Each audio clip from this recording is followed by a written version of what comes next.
night's sleep to recharge our batteries for the next day. Over.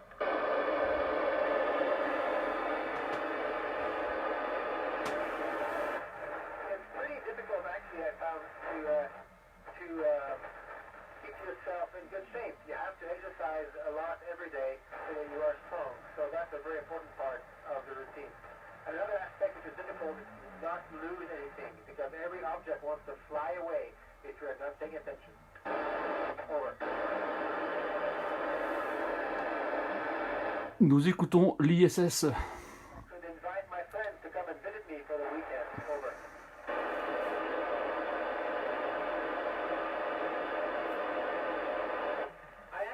I don't try to forget about them. I try to remind myself of my family and my friends as much as I can. When I look at the earth, I look for areas where I know that some of my friends or family are living. So I try to keep a good contact with them as much as possible. Over.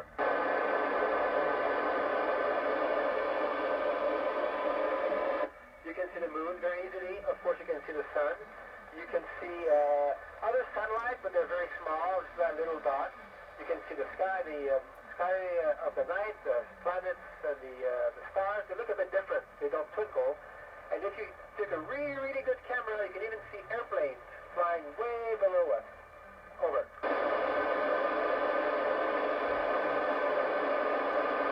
No, I've not seen a black hole. And I think if I saw one, I would not be here to tell you, because I would have been sucked into the black hole. So luckily, I've never seen one. Over.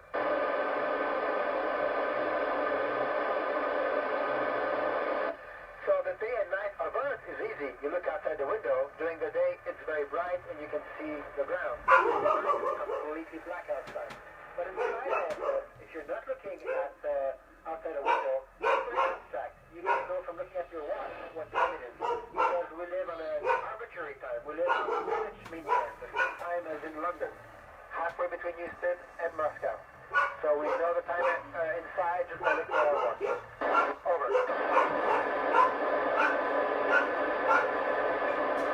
We have a little clinic, a little medical kit. We have some antibiotics. We have some things to repair wounds, for example. But mostly we just try to be very, very careful with our health to make sure we do not fall sick, because it's, as you can imagine, difficult to heal here. Over. Some of the big dangers we face is to be hit by a shooting star, hit by a meteorite, because that would make a big hole in the station and we would lose our air.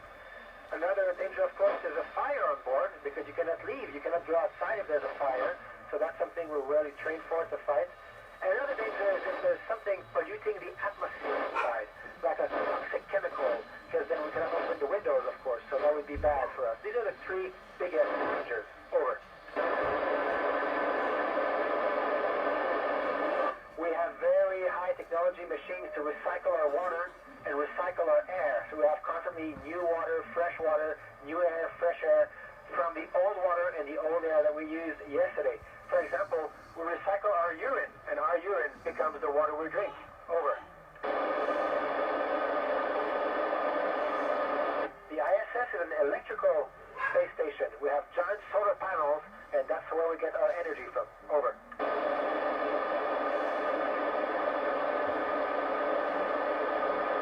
ISS experiments are mainly about medical science, the effect of space on the human body. There's also some experiments on material science and also some astrophysics. Over.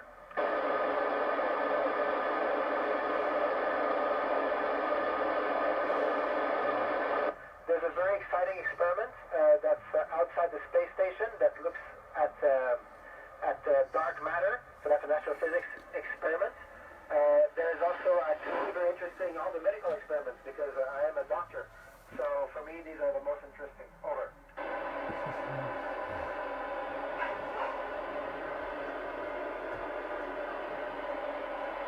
I think we would be smarter to keep the Earth livable and control our population. I think for human beings, that is the best place in the universe by far, is planet Earth. Over.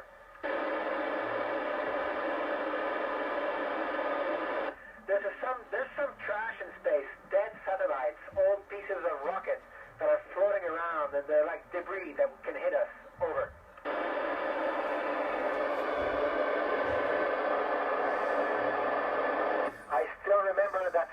it sends shivers down my spine. I was flying the Soyuz rockets, and after launch it was nighttime, and the first time we saw sunrise from orbit, and I could see the curve of the Earth or the beautiful color of the sky. It was amazing. Over.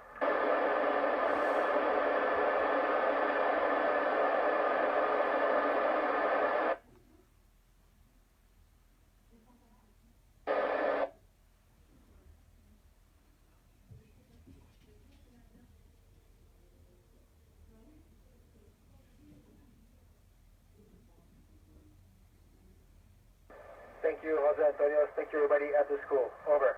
Bye-bye. Voilà une communication entre des élèves et l'ISS. Alors je ne veux pas vous dire de bêtises, je vais faire les recherches car je ne sais pas du tout quel pays qui communiquait avec la station spatiale.